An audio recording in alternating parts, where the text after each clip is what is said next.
only the point of the bar that's sitting on it. We're going to get the concrete right the way around all the bar, so it's okay. If we can't lie it on the construction joint, because when that concrete is set, if we lie it on there, the whole bar, all the way along the bottom, we're not going to get any concrete under it. That's why we raise it up 50 mil, so we get all the concrete underneath. Right? So, back to where we were, it's the bar that goes down here. So, let's see if I can do this somewhere. Okay, let's do it here. So the bar that goes down there is going to be 2,500 minus 50, which equals 4.950. 2.950. No, 2.450. How's that? 2.450. So that bar there is 2.450. How many of them are there? Well, the whole structure is 5 metres long, minus 50 at each end. So to work out how many there are, it'll be 5 metres minus 50 equals 4,900 divided by 300 equals 16.33. So do we go up or do we go down? Up. Yep. So that'll be 17 bars, right?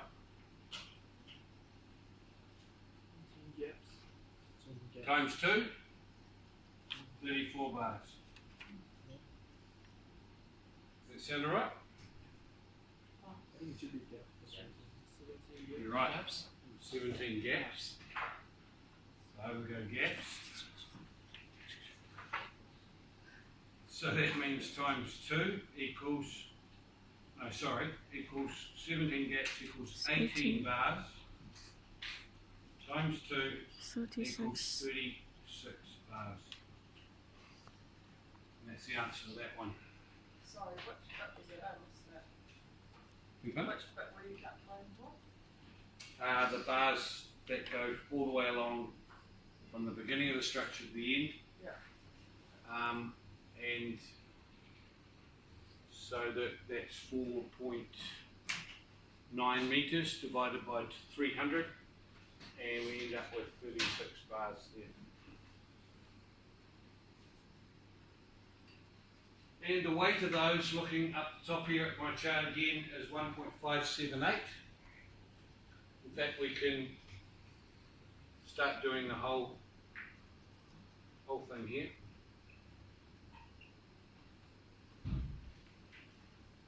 And if you multiply that by that, you get 139.18.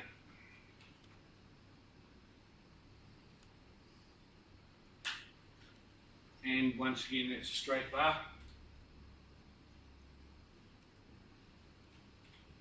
So that tells the steeler he doesn't have to bend anything. 1603, which is, we're back, the gentleman there that was asking the question, we're now going to be doing these ones. So instead of allowing for one bar inside the other one, we go back to this sketch here. So it goes from one end to the other, right? So we do a little sketch of this first.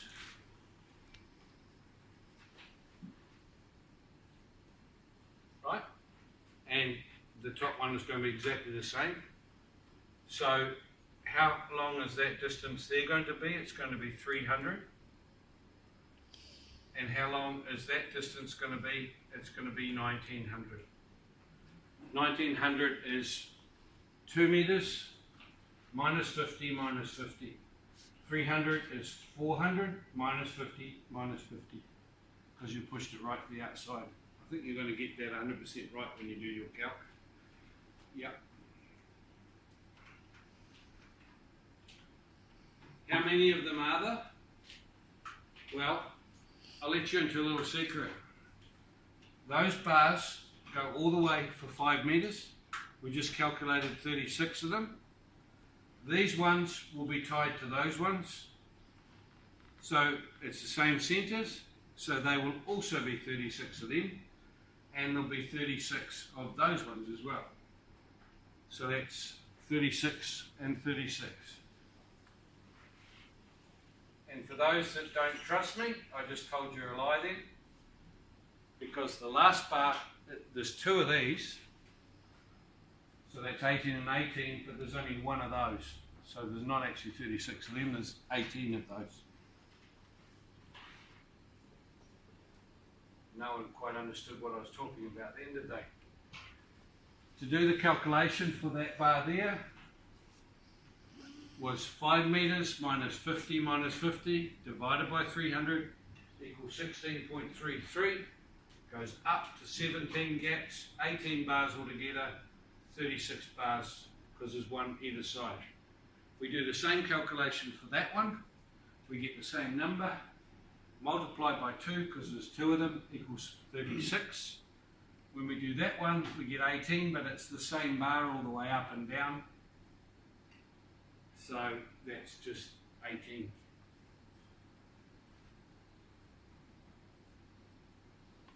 It's the same with these.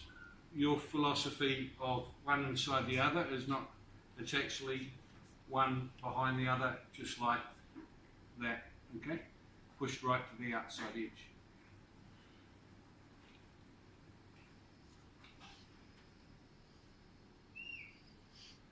So that one there is going to be 300, and we're not sure of how high that's going to be. I'll do that calculation in a minute. But we need to calculate this one here. So what's the overall length of this one here?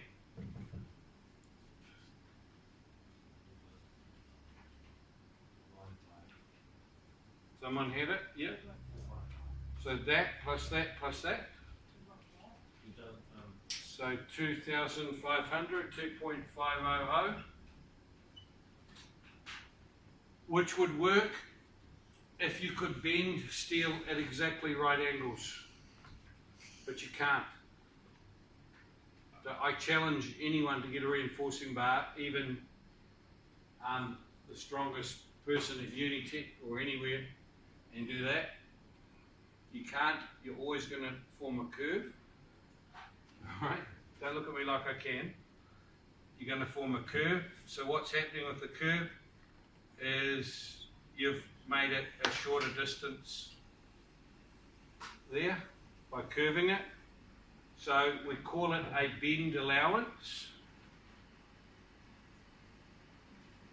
And the bend allowance is given to you on the chart up the top there that you can read, but none of you bothered because it wasn't important at the moment. 90-degree bend allowance for a 16mm bar is 36. So we need to allow for taking off 36 from there and minus 36 from there. So it is going to be 2,500 minus 72, which equals 2.428.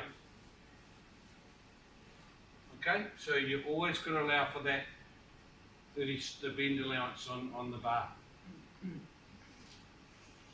That's going to come quite important when you do your assignment, because you've got each one of your bars bends at the end. So don't forget to do that calculation. This is one of the things at Unitech that you should go away, do yourself, come in here, book a room in the library and have a good argument with everybody else in your group over who's right and who's wrong, because I can guarantee there won't be one person that will remember everything. It's kind of one of those things where you go, oh, I forgot about that. Especially things like whether it goes up or down, or whether there's, you remember there's 2 bars or whatever. Okay, so if we multiply 36 by 2.428 by 1.578, we get 137.83. So there's just one to go. The last one here. This one here. Now, would it be fair for me to say that that is what we call a lap? The lap starts at the construction joint and goes up. So I'm going to tell you my way of doing this. lap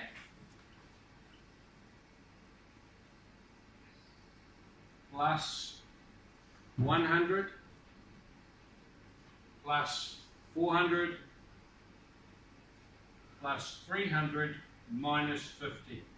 Why did I minus 50? Because you've got to come up 50 mils to the edge of the height. So that's one side. What is the lap? The lap is given to you, once again on the same table. And you have a look up here on the table, it says minimum lap is 520. So I have to put 520 there.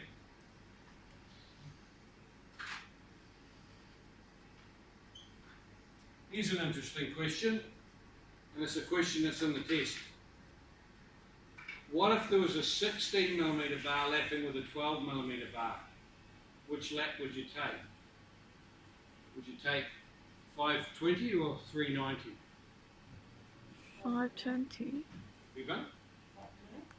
520. You structural guys should have outbitted her very quickly, because you always take the strongest. Obviously, the more lap, the stronger the structure is going to be. Alright? Actually, I'd write that down because it'd be another one you can remember when it comes time for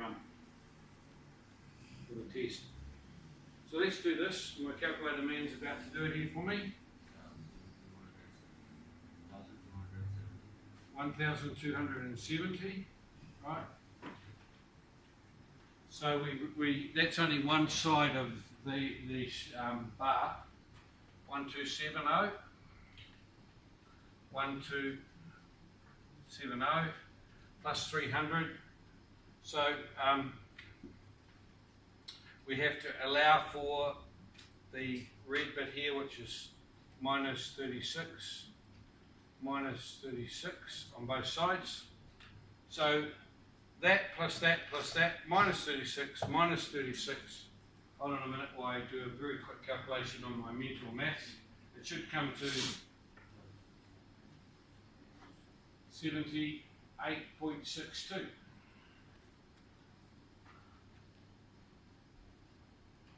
Sorry, that should come to 2.768. 78.62.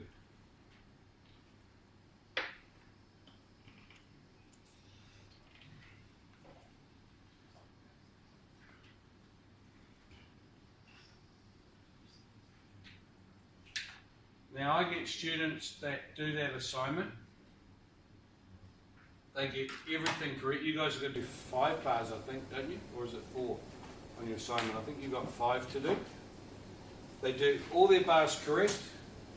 They get all these little sketches correct. By the way, I don't want to see the 36 on your sketch.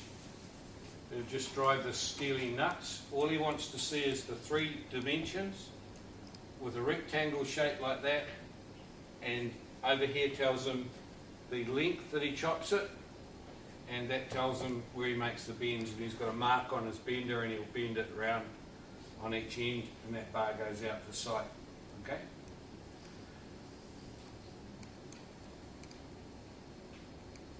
What's missing off this? Why won't that student get full marks? Total, yeah, it's dead right. I was sure in yesterday's class because the guy that said that got half the mark.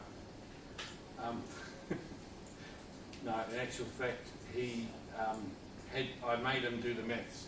This maths, add that up mentally. I gave him a time limit, which he struggled to do. The answer to that mentally is 503.00. Why is the maths important? The maths, why have we done that? Or why do they need a maths when they just... The maths, the 2 important things. The Steely guy I was talking about, big strong guy, he's got a bar bending machine there, okay? And it's all got numbers on it, down to millimetres. The first thing he does is the boy that's working with him will probably sit there and go chop, chop, chop at the lengths, right? These lengths here. And then he will bring it into the machine and he'll bend it at 300, 1.9, and exactly 300 will be left, right? And then that gets put on the truck. And of course we've got, for this particular bar, we've got 36 of them, right? So we'll probably put them all there, and then you'll put the other ones, and then the straight ones, and then so on, and they go up to site. In my case, I worked on the Clyde Dam, and we couldn't get things to site by truck. It came down by crane.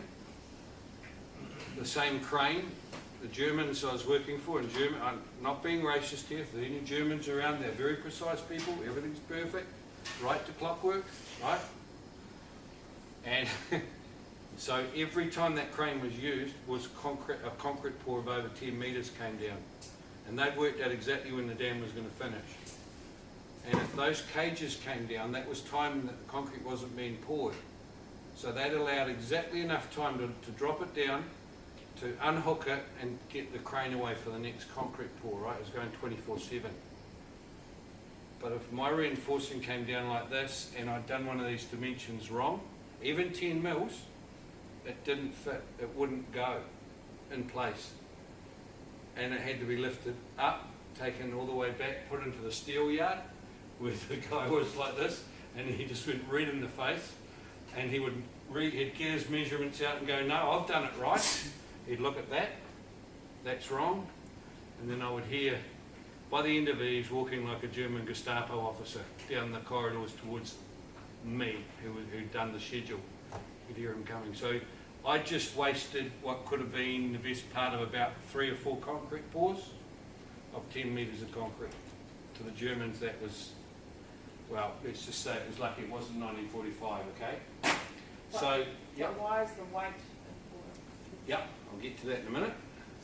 So if I said to you I was going to give you that weight in gold, that would be important to you, wouldn't it? Very important. You'd probably be able to retire tomorrow. So why do we have an overall total of weight here? Cost. Exactly. Yeah. So that's how we price our jobs. Pretty much, reinforcing is pretty much done on a weight basis. The rods will come in, if they're 16mm rods, they've all been made by someone like, say, Fletcher's. They come off a machine, and every kg costs money to buy it, no matter whether it's 18, 12, 20 mils, whatever. Okay? Everything's got a cost, and the easiest way to price that out is the overall weight. It's pretty precise, really, for an engineer trying to work out the job, but that's the way how we do it. Now, there are 2 types of jobs in New Zealand. There are design and build, which means the consultant is pricing to design it, work out the bar schedules and pass them on to the steely. And then there's just the design one, which is where you do on the drawings, you say the spaces the bar are, and the steely has to work it out.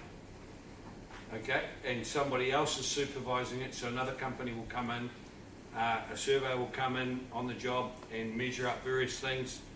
The engineer will come in and check off that it's been done exactly according to the plans. Okay, so if you're in a design and build, you've got to do the lot, you've got to work this out, and it's got to go off to the steelies. If you're just in the design, the steely will have to work all that out himself, but of course he's getting paid to do that, right? Of course there are programs which do this.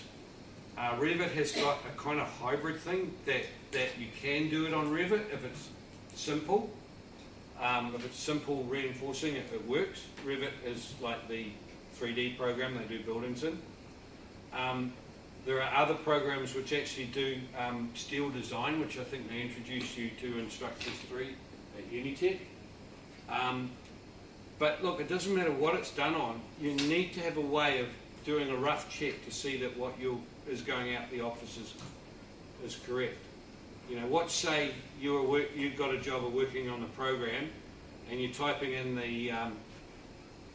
these bar marks, and you're having a bit of a dream that day and you put 1601 instead of 1602, and it spits it all out at the end, and it's quite a lot bigger than it is. and it gives you all this information, but you don't know how to check it. You know, it's fine. You know, it's fine isn't good enough. It's not good enough with surveyors. They have to recheck everything they do twice, coming back sometimes more than twice. Same with engineers, you should double check it. And to double check work, I've always done it the long hand way, to double check anything coming out of computers. So, there we are, that's why we're doing it.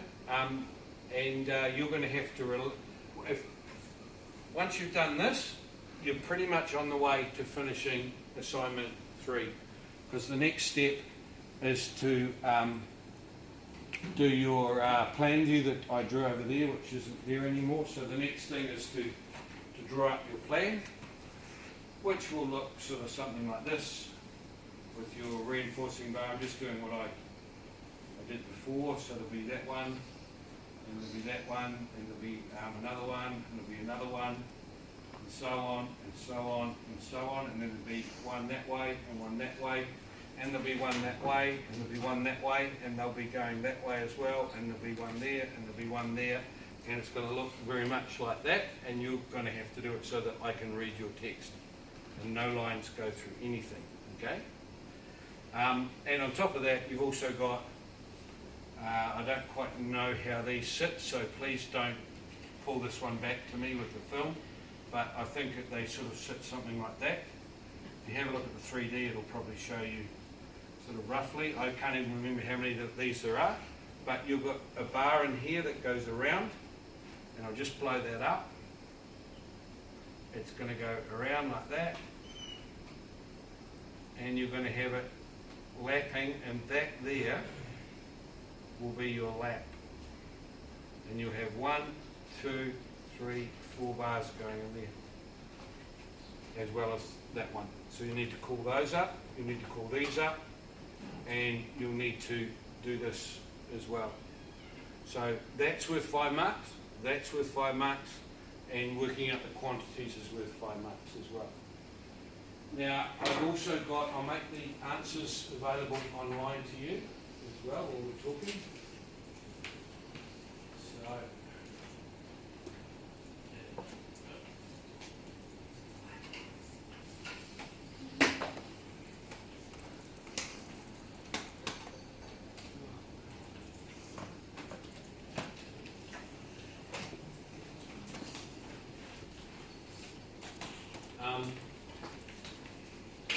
I've also got something else that I was going to show you.